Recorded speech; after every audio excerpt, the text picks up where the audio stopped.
நன்றி சொல்லுகிறேன், நான் நன்றி சொல்லுகிறேன். நற்பணிகள் செய்பவர்களுக்கு நான் நன்றி சொல்லுகிறேன். அர்ப்பணிப்போடு உழைப்பவர்களுக்கு நன்றி சொல்லுகிறேன்.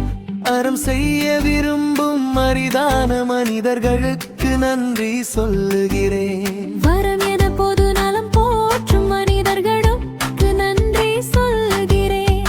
தற்பெருமை பேசாமல் பிறர் திறமையை போற்றும் மனிதர்களுக்கு நன்றி சொல்லுகிறேன். சொற்ப வருமானம் என்றால்